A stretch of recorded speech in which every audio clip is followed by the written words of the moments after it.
በሰው ልጅ የታሪክ መጽሐፍ ውስጥ ሰላም የሚገኘው በወይራ ዝንጣፊ ብቻ ሳይሆን ተቃራኒን ወገን ሊቋቋመው በማይችል ግዙፍ የጦር መሳሪያ ጥላ ስር ጭምር እንደሆነ በተደጋጋሚ ታይቷል። ዓለማችን ዛሬ ካለችበት የቴክኖሎጂ ምጥቀትና የጂኦፖለቲካ ትኩሳት አንጻር የአያላን መንግስታት የጡንቻ ማሳያ መድረክ ከሆነው የሰማይ ጠፈር በላይ የማይታዩ ግን እጅግ አስፈሪ የሆኑ የሞት መልእክተኞች ተደብቀው ይገኛሉ። ከነዚህ መካከል በምስራቁ ሀያል ሀገር ቻይና የጦር መጋዘን ውስጥ ተቀብሮ የሚገኘው ነገር ግን አፏን በከፈተች ቁጥር መላውን ዓለም የምታንቀጠቅጠው የዶንግፌንግ ቤተሰብ አባል የሆነው DF-5C የተሰኘው ድንቅና አስፈሪ ሚሳኤል ቀዳሚውን ስፍራ ይዛል። በዛሬው ትንታናችን የሰማዩን አድማስ ሰንጥቆ የጠላትን መከላከያ እንደ ሸረሪት ድር በጣጥሶ የዓለምን የኃይል ሚዛን ሊቀይር ስለመጣው የቻይና የኒኩለር ዘንዶ እንዳስሳለን። አብራችሁን ቆዩ። ዶንግፌንግ ትርጉሙ የምስራቅ ንፋስ ማለት ነው። ይህ ስያሜ ዝም ብሎ የመጣ ስያሜ አይደለም። በቻይና ዘመናዊ ታሪክ ውስጥ ታላቅ ስፍራ ካላቸው መሪ ከማኦ ዜዶንግ ታዋቂ ንግግር የተቀዳ ነው። ማኦ በአንድ ወቅትም የምስራቁ ንፋስ በምዕራቡ ንፋስ ላይ የበላይነት ይኖረዋል በማለት ተናግረው ነበር። ይህ ንግግር ከቃላት ተሻግሮ በብረትና በባሩድ ተገንብቶ በDF-5C መልክ ያለምን ስጋት ደቅኗል። ይህ ሚሳኤል ቻይና በቅርቡ ባካሄደቻቸው ታላላቅ ወታደራዊ ትርኢቶች ላይ ለዓለም ስታሳየው ወታደራዊ ተንታኞችና የደህንነት ባለሙያዎች አይኖቻቸውን ማመን አቅቷቸው ነበር።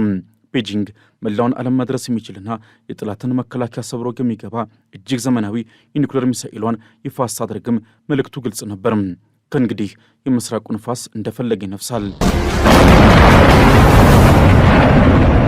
DF-5C የተሰኘው ይህ አህጉር አቋራጭ ሚሳኤልም የቻይና የረጅም ርቀት የኒኩሌር መከላከያ አቅም ከፍተኛ ደረጃ ላይ መድረሱን የሚያረጋግጥ ሕያው ምስክር ነው። ይህ ሚሳኤልም የDF-5 ቤተሰቦች የቴክኖሎጂ ማማ አድርጎ ይወሰዳል። ታሪኩ የሚጀምረውም እንደ አውሮፓውያን አቆጣጠር በ1970ዎቹና 80ዎቹ ቻይና የመጀመሪያውን DF-5 ስታመርት ነበር። በወቅቱም አንድ ኒኩሌር አረር ብቻ ተሸክሞ የሚጓዝ በፈሳሽ ነዳጅ የሚሰራና በምድር ውስጥ በሚገኙ ጥልቅ ጉድጓዶች ውስጥ ወይም ሲሎስ ውስጥ የሚቀመጥ ነበር። ነገር ግን ጊዜው ተቀይሮ የቴክኖሎጂ ሩጫ ሲፋጠንም ቻይና DF-5A እና DF-5B የተባሉትን ሞዴሎችን አሻሽላ ሰራች። አሁን ግን የደረስንበት DF-5C ቀደሙት ሁሉ በብዙ እጥፍ የሚልቅ ጭራቅ ሆኖ ብቅ ብሏል። የሚሳኤልም እስከ 20,000 ኪሎ ሜትር የመጓዝ ተወዳዳሪ ሌላው አቅም አለው። ይህ ማለት ምን ማለት እንደሆነ አስቡት። ከቻይና ግዛት ውስጥ ከሚገኝ ማንኛውም ስፍራ ተነስቶ በአትላንቲክና በፓሲፊክ ውቅያኖሶች ላይ እንደ መብረቅ ተወርውሮ በምድር ላይ የሚገኝ ማንኛውንም ስፍራ ዋሽንግተን ዲሲን ጨምሮ በጥቂት ደቂቃዎች ውስጥ መምታት ይችላል ማለት ነው። የርቀቱ ስፋት ብቻውን አያስፈራም። እውነተኛው ስጋት ያለው በሚሳኤሉ ራስ ላይ ነው። DF-5C በአንድ ጊዜ እስከ 10 የሚደርሱ የኒኩሌር አረሮችን ተሸክሞ የመምዘግዘግ አቅም አለው። ይህ ቴክኖሎጂም መልቲፕል ኢንዲፔንደንትሊ ታርጌቴብል ሪኤንትሪ ቬክልስ ይባላል። አሰራሩም እጅግ የሚያስደንቅና የሚያስደነግጥ ነው። ሚሳኤሉ ወደ ጠላት ምድር አቅራቢያ ሲቀረብ በራሱ ላይ የያዛቸው 10ሩም የኒኩሌር አረሮች ይገነጣጠላሉ። እያንዳንዳቸው የራሳቸው የሆነ መድረሻ ኢላማ አላቸው። አንደኛው አረር አንድን ከተማ ሲመታ፣ ሌላኛው ደግሞ በሺዎች ኪሎ ሜትሮች ርቆ የሚገኝ ወታደራዊ የጦር ሰፈር በተመሳሳይ ሰዓት ያወድማል። ይህ ማለት የአንድ ሚሳኤል መተኮስ ብቻ 10 የተለያዩ ግዙፍ ከተሞችን ወይም ስትራቴጂካዊ ቦታዎችን በአንድ ጀንበር ከምድረ ገጽ ሊያጠፋ ይችላል ማለት ነው። ነገር ግን DF-5Cን ልዩ የሚያደርገው የአረሮቹ ብዛት ብቻ አይደለም፣ የቴክኖሎጂው ጥልቀትና የጠላትን መከላከያ መስበር ችሎታው ነው። አሜሪካና ምዕራቢያን ሀገራትም የሚመጣባቸውን ሚሳኤል በአየር ላይ ለማክሸፍ የሚጠቀሙባቸው የሚሳኤል መከላከያ ጋሻዎች አሉ። ነገር ግን DF-5C ይህንን ጋሻ ለመበጣጠስ ተብሎ የተሰራ ነው። ሚሳኤሉ ከአረሮቹ ጋር አብሮ አሳሳች መረጃዎችን ወይም ዲኮይስ ይልካል። እነዚህ ዲኮዮችም በራዳር ላይ ሲታዩ ልክ እንደ እውነተኛው ኒኩሌር አረር ሆነው ነው የሚታዩት። በዚህ ምክንያት የጠላት መከላከያ ዘዴ የትኛው እውነተኛ ኒኩሌር አረር እንደሆነ፣ የትኛው ደግሞ ባዶ ፊኛ እንደሆነ መለየት ተስኖት ግራ ይጋባል። መከላከያው ባዶዎቹን ዲኮዮች ለመምታት ሲባክን፣ እውነተኛዎቹ የሞት መልእክተኞች መሬት ላይ አርፈው ስራቸውን ያጠናቅቃሉ።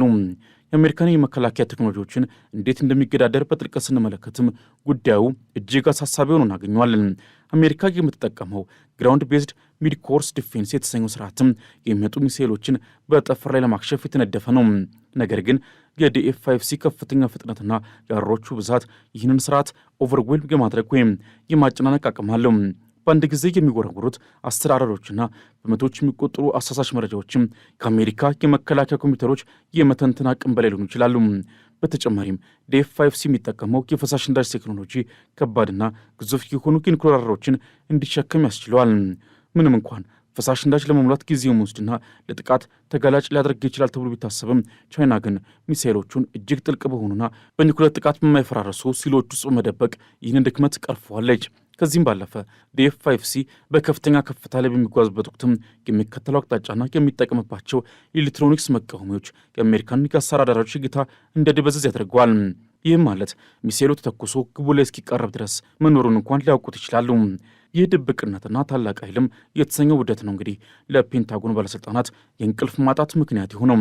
የቤጂንግ ባለሥልጣናት ይህንን ቴክኖሎጂ ይፋ ያደረጉትም የአገሪቱን ሉዓላዊነት ለማስከበርና የጥቃት መከላከያ አቅማቸውን ለማሳየት መሆኑን ቢገልጹም በታላላቅ ሀገራት መካከል ያለውን የጦር መሳሪያ ፉክክር ይበልጥ ሊያፋፍመው እንደሚችል ወታደራዊ ተንታኞች ስጋታቸውን እየገለጹ ነው። ቻይና ለብዙ ዓመታት ዝቅተኛ የኒውክሌር መከላከያ ፖሊሲን ስትከተል ቆይታለች። ይህም ማለት መጀመሪያ ጥቃት አትሰነዝርም፣ ነገር ግን ጥቃት ከተሰነዘረባት የሚያዳግም ምላሽ ሰጣለች ማለት ነው። አሁን ግን ዲኤፍ5ሲን የመሰሉ ዘመናዊ መሳሪያዎችን ይፋ ማድረጓ ከዚህ ፖሊሲ ወጥታ ወደ አክቲቭ ዲፌንስ አሊያም ወደ ተመጣጣኝ በላይነት እየተሸጋገረች እንደሆነ ይጠቁማል። ዓለም አቀፍ ወታደራዊ ሚዛኑን ስንመለከተውም ቻይና አሁን በባህር ላይ በየብስና በአየር ላይ ያላትን አቅም በኒኩለር ኃይል እያዘመነች ነው። ዲኤፍ5ሲ የዚህ ስትራቴጂ ዋና ማገር ነው። አሜሪካ የራሷን ሚሳኤል መከላከያ ስርዓት ባሻሻለች ቁጥርም ቻይና ያንን ስርዓት የሚሰብር ሚሳኤል ይዛ ብቅ ትላለች። ይህ የድመትና ጌጥ ጨዋታ ዓለምን ወደ ቀዝቃዛ ጦርነት ዘመን ዳግም እየመለሳት ነው። ነገር ግን የዛሬው ጦርነት ከብረት ብቻ ሳይሆን ከሱፐር ኮምፒውተሮችና ከአርቲፊሻል ኢንቴሊጀንስ ጋር የተቆራኘ በመሆኑ አደጋው እጥፍ ድርብ ነው። የወታደራዊ ሳይንስ ሊቃውንት እንደሚሉት ዲኤፍ5ሲ ለቻይና የሚሰጣት ዋስትና ሁለተኛ የጥቃት አቅም ነው። ይህም ማለት ጠላት የቻይናን ወታደራዊ መሠረተ ልማቶች ሙሉ በሙሉ አውድም ያለ ብሎ በሚያስብበት ቅጽበትም በእነዚያ ጥልቅ ሲሎች ውስጥ ተደብቀው የሚገኙት ዲኤፍ5ሲ ሚሳኤሎች ተወርጉረው የጠላትን ሀገር ወደ አመድነት የመቀየር አቅም አላቸው። ይህ ስጋት ነው እንግዲህ ሀገራት በቻይና ላይ ቀጥተኛ ወታደራዊ እርምጃ ለመውሰድ ዳግምና ደጋግመው እንዲያስቡ የሚያስገድዳቸው። በተጨማሪም ዲኤፍ5ሲ ለቻይና በዲፕሎማሲ ጠረጴዛ ላይ ትልቅ ድምፅ ይሰጣታል።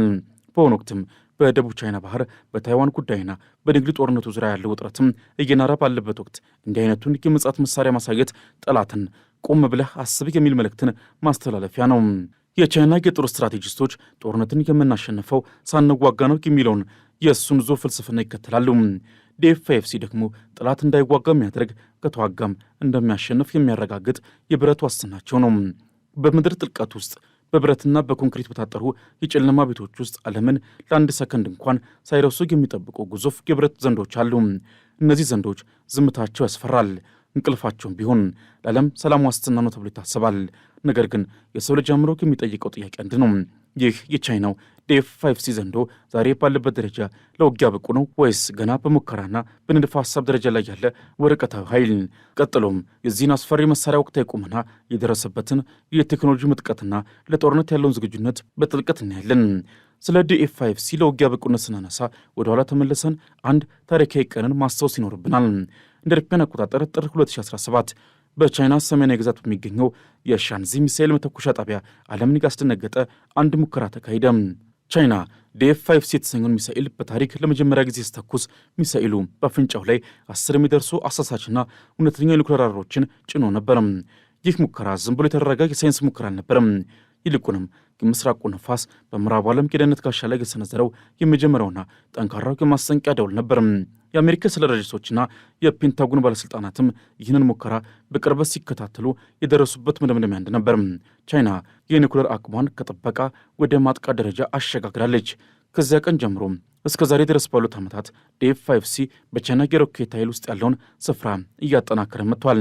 ወታደራዊ ባለሙያዎች እንደሚናገሩትም አንድ ሚሳኤል ለውጊያ ብቁ ነው የሚባለው 3 ዋና ዋና መስፈርቶችን ሲያሟላ ነው። የመጀመሪያው አስተማማኝና የመተኮሻ ስርዓቱ ነው። ትክክለኛ የኢላማ ቁጥጥርና የጠላትን መከላከያ ሰብሮ የመግባት ብቃት አለው። ዲኤፍ5ሲ እነዚህን 3ቱን መስፈርቶች በከፍተኛ ደረጃ እንዳሟላ የሚጠቁሙ መረጃዎች የቤጂንግ ወታደራዊ መጋዘኖች አፈትልከው እየወጡ ነው። በአሁኑ ወቅትም ቻይና በመቶዎች የሚቆጠሩ አዳዲስ ሚሳኤል መቅበሪያ ጉድጓዶችን ወይም ሲሎችንና በዢንጂያንግ በረሃዎች ውስጥ የገነባች መሆኑን የሳተላይት ምስሎች ያሳያሉ። እነዚህ ጥልቅ ጉድጓዶች በዋናነት ለዲኤፍ5ሲና መሰል ግዙፍ ሚሳኤሎች ተብለው የተዘጋጁ ናቸው። ይህ ሰፊ ግንባታ ሂደት የሚያሳየው ሚሳኤሉ ከሙከራ አልፎ ወደ ጅምላ ምርትና ስርጭት መሸጋገሩ ነው።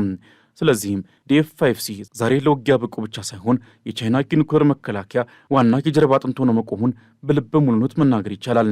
ነገር ግን ጥያቄው አሁንም ይቀጥላል። በፈሳሽ ነዳጅ የሚሰራ ሚሳኤል እንዴት ለዘመናዊ ውጊያ ፈጣንና ብቁ ሊሆን ይችላል የሚለው ነው። በታሪክ እንደሚታወቀው ፈሳሽ ነዳጅ የሚጠቀሙ ሚሳኤሎች ነዳጅ ለመሙላት ረጅም ጊዜ ስለሚወስዱ ለጥቃት ተጋላጭ ናቸው። ነገር ግን ቻይና በዲኤፍ-5ሲ ላይ የተጠቀመችው የነዳጅ ቴክኖሎጂ ይህንን ችግር ቀርፎታል። ፕሪ ፓኬጅድ ሊኩዊድ ፊውል በሚባለው ዘዴ ነዳጁ በሚሳኤል ውስጥ ለረጅም ጊዜ ተከዝኖ እንዲቆይ ተደርጎ ተዘጋጅቷል። ይህ ማለትም ትዕዛዝ በተሰጠ በጥቂት ደቂቃዎች ውስጥ ሚሳኤሉን ተኩሶ ግቡን ማድረስ ይችላል ማለት ነው። ይህ ቴክኖሎጂም ዲኤፍ-5ሲን እንደ ጠንካራ ነዳጅ ሚሳኤሎች ሁሉ ፈጣንና ገዳይ ያደርገዋል። ለውጊያ ብቁነቱን ይበልጥ የሚያረጋግጠው ደግሞ በሚሳኤል ውስጥ የተገጠመው አዲስ የዳሰሳና የቁጥጥር ስርዓት ነው። ዲኤፍ-5ሲን በጠፈር ላይ በሚጓዝበት ወቅት አቅጣጫውን የመቀየርና የጠላት ራዳር የማታለል ብቃቱ እጅግ የላቀ ነው። የአሜሪካው ታድና ፓትሪዮት የመሳሰሉ የመከላከያ ስርዓቶች የሚመጣውን የሚሳኤል አቅጣጫ ቀድመው በመተንበይ ላይ የተመሰረቱ ናቸው። ነገር ግን ዲኤፍ-5ሲ አቅጣጫውን የቀያየረና በውስጡ የያዛቸውን አሰራሮች በተለያዩ ማዕዘኖች የገረጨ ሲመጣ የትኛውንም የመከላከያ ስርዓት ሽባ የማድረግ አቅም አለው። ቻይና በሚሳኤል ኃይሏ ላይ የምታፈሰው በቢሊዮን የሚቆጠር ዶላር ወታደሮቿን የምታሰለጥንበት ጥበብና የምትከተለው የሚስጥር አይነት ፖሊሲ ዲኤፍ-5ሲ በከፍተኛ ንቃት ደረጃ ላይ እንዲገኝ አድርጎታል። የቻይና መሪዎችም ጦርነት ከተቀሰቀሰ በአንደኛው ደቂቃ የጠላትን ግማሽ አቅም ማውደም አለብን የሚል መመሪያ አላቸው። ዲኤፍ-5ሲ ደግሞ ይህንን መመሪያ ወደ ተግባር ለመለወጥ የተሰናዳ በደቂቃዎች ውስጥም ከምድር ስር ተወርውሮ ዓለምን ማዳረስ የሚችል ብቸኛው ግዙፍ ኃይል ነው። የዓለም ወታደራዊ ተንታኞች እንደሚሉት ከሆነ ዲኤፍ-5ሲ አሁን ባለበት ደረጃ ለውጊያ ዝግጁ መሆኑ ብቻ ሳይሆን ቻይና ከአሜሪካ ጋር ያላትን የኒኩሌር አቅም ልዩነት በእጅጉ ያጠበበችበት መሳሪያ ነው። እስከ ቅርብ ጊዜ ድረስም አሜሪካ በኒኩሌር አረሮች ብዛትና ጥራት የበላይነት ነበራት። አሁን ግን ዲኤፍ-5ሲ በራሱ ላይ ጭኖት የሚመጣው የአሰራሮች ብዛት አሜሪካ በቀላሉ ተቋቋም ማትችለው የቁጥርና የቴክኖሎጂ የበላይነትን ለቻይና ሰጥቷታል። ይህ ማለት ቻይና ዛሬ የመጀመሪያውን ጥቃት የመሰንዘር አቅም ባይኖራት እንኳ ጠላት ጥቃት ቢሰነዘርባት ግን መልሳ ጠላትን ከምድረ ገጽ ማጥፋት ብቃቷ 100% የተረጋገጠ ነው። ለማጠቃለል ያህልም ዲኤፍ-5ሲ ገና በንድፍ ላይ ያለ ህልም አይደለም። ይልቁንም በቻይና ግዙፍ በረሃዎች ስር ተቀብሮ በማንኛውም ሰዓት ለሚሰጥ ትዕዛዝ ምላሽ ለመስጠት በንቃት ላይ የሚገኝ ለውጊያ እጅግ ብቁ የሆነ የጦር መሳሪያ ነው። የቴክኖሎጂው ጥራት፣ የርቀቱ ስፋትና የጥፋት ኃይሉ ሲደመር ዲኤፍ-5ሲን በአንደኛው ክፍለ ዘመን ካሉ አስፈሪ የጦር መሳሪያዎች ሁሉ ቀዳሚው ያደርገዋል። ቻይና ይህንን መሳሪያ የሰላም መጠበቂያ ብላ ብትጠራውም ለተቀረው ዓለም ግን የዲኤፍ-5ሲ ለውጊያ ብቁ መሆን ማለት የአገራን መንግስታት ፉክክር ወደ አደገኛና ወደማይመለስበት ደረጃ መሸጋገሩን የሚያበስር የጥፋት ደውል ነው። በምስራቅ የሚነፍሰው ይህ የዶንግፌንግ ንፋስ ዛሬ በዝምታና በዝግጅት ላይ ቢሆንም በውስጡ የያዘው እሳት ግን መላውንም ሊያቃጥል የሚችል ግዙፍ ኃይል ሆኗል። የሰው ልጅ የታሪክ ጉዞ በዚህ አስፈሪ መሳሪያ ጥላ ስር ሆኖ ወዴት እንደሚያመራ ጊዜውና የአያሌውን ውሳኔ የሚፈታው እንቆቅልሽ ሆኖ ይቀጥላል። ሆኖም ግን አንድ እውነታ ፀሐይ እንደሞቀው ግልጽ ነው። ዲኤፍ-5ሲ ዝግጁ ነው፣ ብቁ ነው። የታዘዘውን ለመፈጸምም ሰከንድ አይፈጅበትም።